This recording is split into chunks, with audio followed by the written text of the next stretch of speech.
For decades, the golf world kept a secret about one of its most beloved champions. Players heard the stories, club members heard the stories, employees heard the stories. But nobody spoke, because the man at the center of them was Phil Mickelson, a six-time major champion, the oldest man to ever win a major, and the closest thing golf had to a people's hero. Then, in the spring of 2026, something happened at a quiet, exclusive club outside San Diego that could not be buried. A female employee reported him. Club officials investigated. And in a scene nobody in golf thought possible, a living legend was confronted in the middle of his round and told to leave the property. Within weeks, one journalist, 19 sources.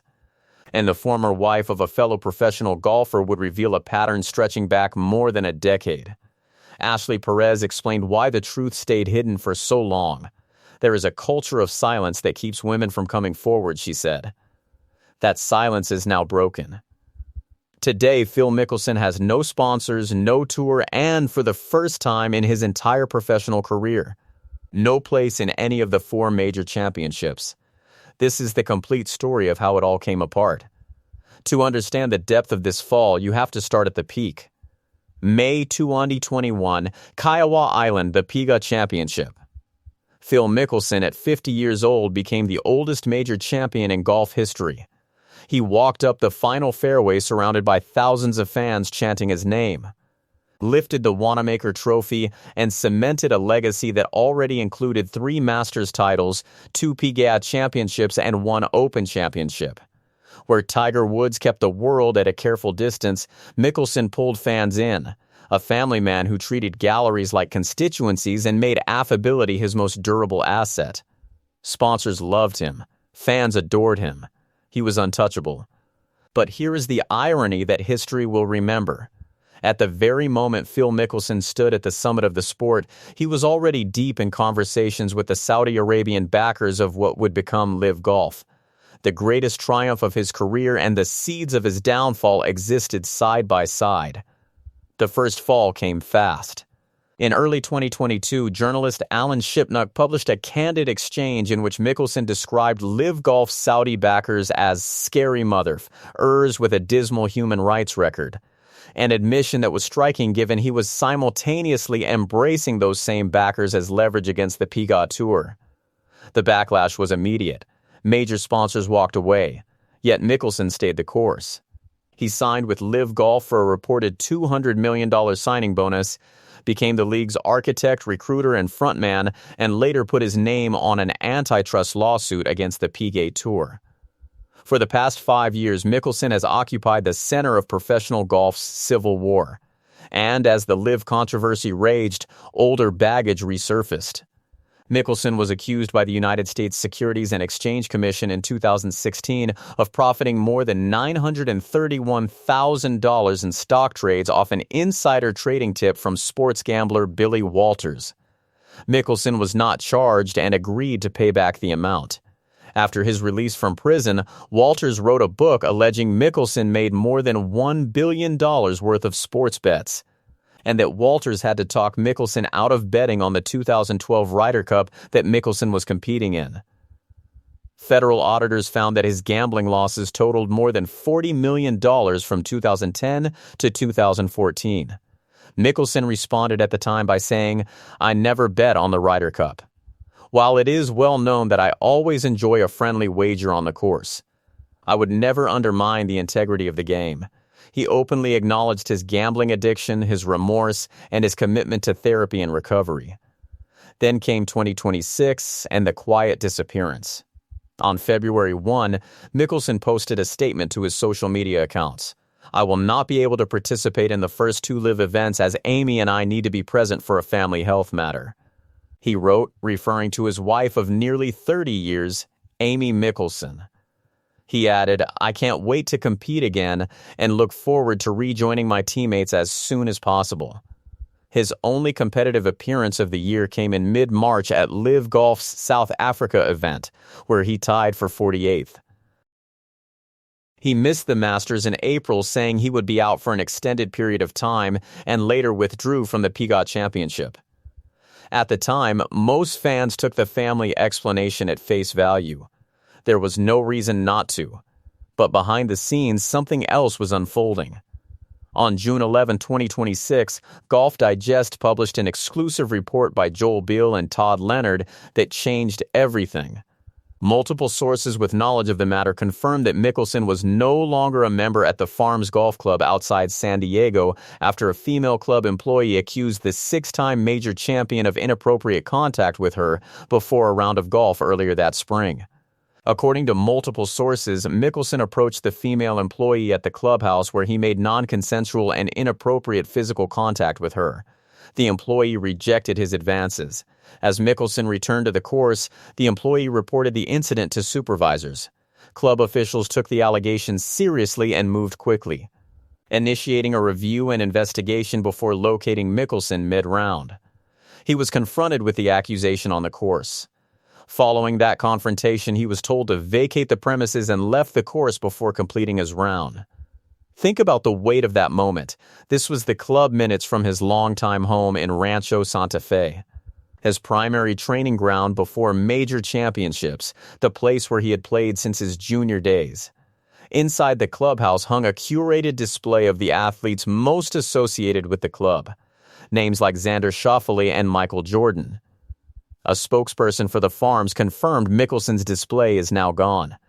The club issued a formal statement. Following a staff member report of member misconduct, the club provided immediate and ongoing support to the staff member, conducted a thorough independent investigation of the incident, and took decisive action. This individual is no longer a member of the Farms Golf Club. Importantly, the San Diego County Sheriff's Office said in a statement it has not received a report of a sexual assault at the club, and it does not have an active investigation related to the allegations. Mickelson fought back through Tom Clare, one of the country's leading defamation attorneys, who asserted the description of the incident was squarely contradicted by objective video evidence. But Golf Digest's investigation revealed there was no video of the incident because there were no cameras in the area where the incident took place, and the club confirmed there is no footage capturing any direct interaction between the parties. Clare then stated, "There is a great deal of misinformation circulating, and while Phil's full attention is devoted to a private family health matter.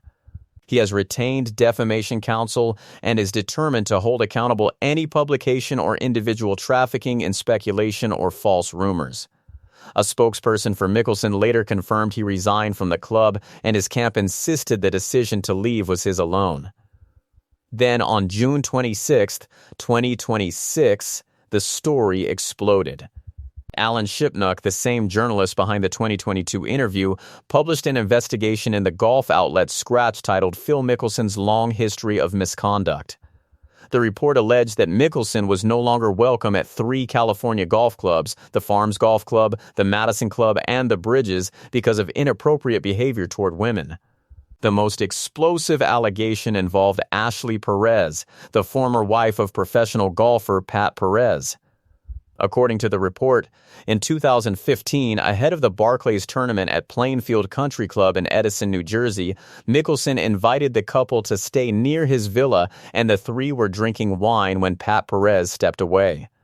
When Pat excused himself to use the restroom, Ashley says Mickelson took out his phone and showed her a full-body picture of himself naked with an erection while flexing one bicep, Shipnuck wrote. Ashley Perez recalled his words. "Phil says to me, 'I'm going to leave my bedroom door open tonight. When Pat falls asleep, I want you to come see me.' She declined, and after the tournament she told her husband, who retold the story so widely that it became an urban legend on tour." Mickelson apologized to Pat Perez at least twice, including during a 26-minute phone call in which, according to Shipnuck, Mickelson alternated between contrition and saying he did not remember the details of that night. Without admitting what he had done, Mickelson apologized directly to both Pat and Ashley and said, "I can't tell you how disgusted and embarrassed I am in myself." The report also described another woman who said Mickelson propositioned her in graphic detail, telling Shipnuck it felt like verbal rape. Multiple members and employees of the Madison Club told Skratch that Mickelson began regularly having at least one woman who was not his wife spend the night in his condo above the clubhouse.